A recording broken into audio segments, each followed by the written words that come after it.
Blake Lively's allegations against Justin Baldoni have shaken up Hollywood, inspiring others to come forward with their own stories. One of them is Kate Beckinsale, who opened up about the toxic machine that springs into action when a woman speaks up in the entertainment industry.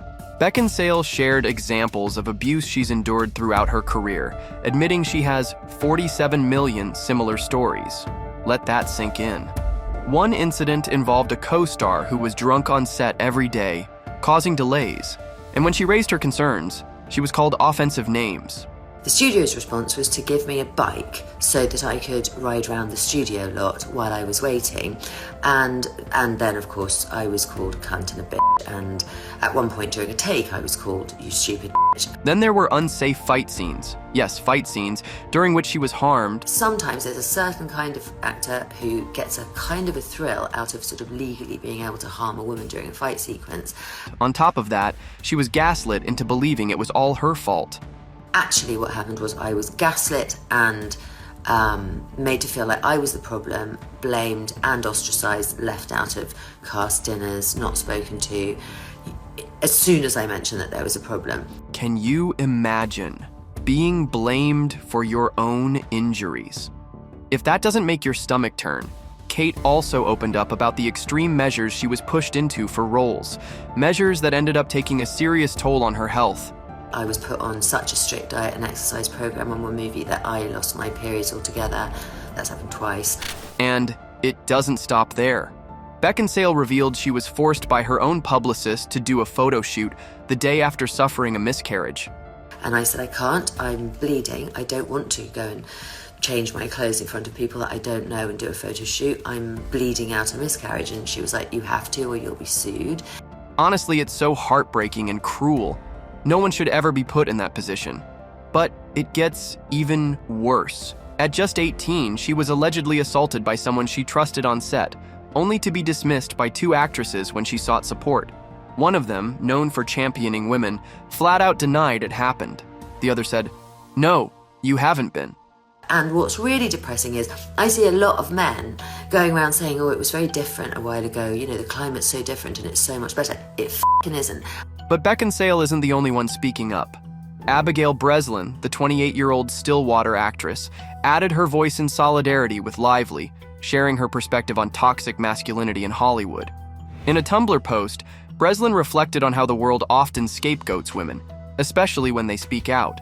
Her words hit hard. When did the word woman become synonymous with scapegoat? Breslin, who's been in the spotlight since she was a child, revealed her own painful experiences. She recounted a time she brought forward concerns about a male colleague's behavior, only to be told her fears were imaginary. Sound familiar? She pointed out the frustrating pattern. Women speak up, and they're either ignored or attacked. It's quite wild. I mean, I think that in the past few years we have made a lot of progress in terms of speaking about issues of rape and sexual assault. As uncomfortable as it is, I think it's a discussion that has to. She didn't hold back when talking about the Me Too movement, saying it felt like a big turning point at first. But, as Breslin put it, it was like a firework, loud, bright, and shocking, only to burn out quickly. When the smoke clears behind closed doors, to them, we're just noisy women, she said. Ouch, right? You can really feel her frustration. She talked about how both men and even some women got tired of the movement, treating it like a trend that had run its course. Didn't these bitches have their moment a few years ago? Get over it. She sarcastically mocked the kind of dismissive attitudes she's faced. It's maddening, isn't it? She also opened up about a legal battle she went through after filing a complaint about unprofessional behavior. Instead of getting support, she was hit with a lawsuit. Can you believe that? Her past abuse was even used against her, making her look like someone out to get men, rather than just a professional standing up for herself. But the worst part? Breslin's thoughts on how the burden of proof always falls on women. Prove your fear, prove your discomfort, prove your pain, she wrote. It's such a messed up double standard. Women are stuck in this impossible spot. Speak up, and you're seen as dramatic. Stay quiet, and you're part of the problem. It's a total lose-lose.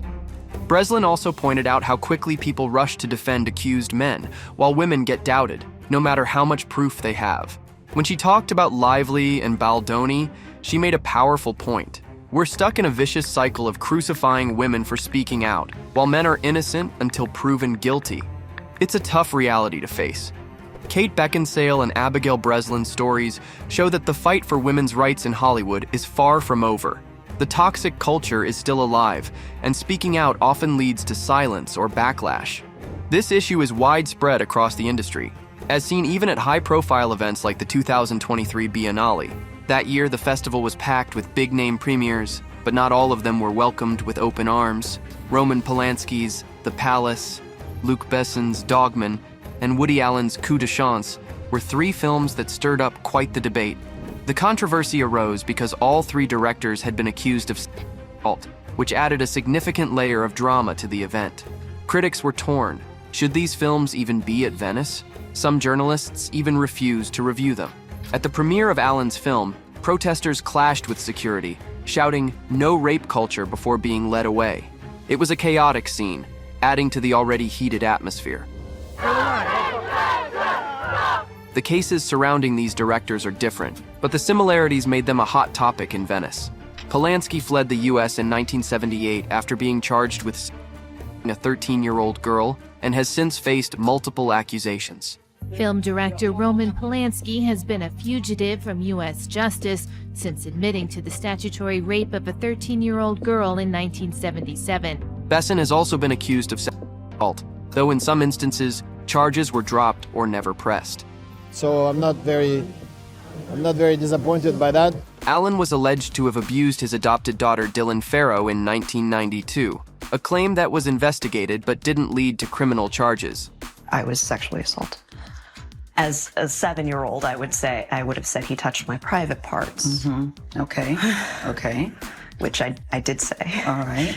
The inclusion of these films sparked a broader discussion about how European attitudes towards these scandals differ from those in the US. Until recently, all three directors were celebrated in Hollywood, with Polanski even winning an Oscar for The Pianist in 2003. But times have changed, especially after the Me Too movement gained traction in 2017. Festival director Alberto Barbera defended the decision to include these films. Speaking of Polanski, he mentioned, "The history of art is full of artists who were criminals, and we nonetheless continue to admire their work." It's really a sort of wide open window over the work. He noted that Allen had been completely absolved and argued that ongoing hostility towards him was absolutely incomprehensible. Sure, if by admire he means debate endlessly and have awkward conversations at dinner parties, then we're all on the same page. Barbera wasn't the only one with strong opinions. When Allen arrived at the Lido for his premiere, he was met with a standing ovation from much of the European press. It seems some folks believe that a round of applause can sweep everything under the rug, if only it were that easy. And I've had over my lifetime much undeserved praise and enormous amount of attention and respect. Now, what's your take on Kate Beckinsale and Abigail Breslin speaking out? With everything that's happening in the industry, do you think the attitude toward women is finally shifting, or is there still a long road ahead? Share your thoughts. I'm curious to hear what you think.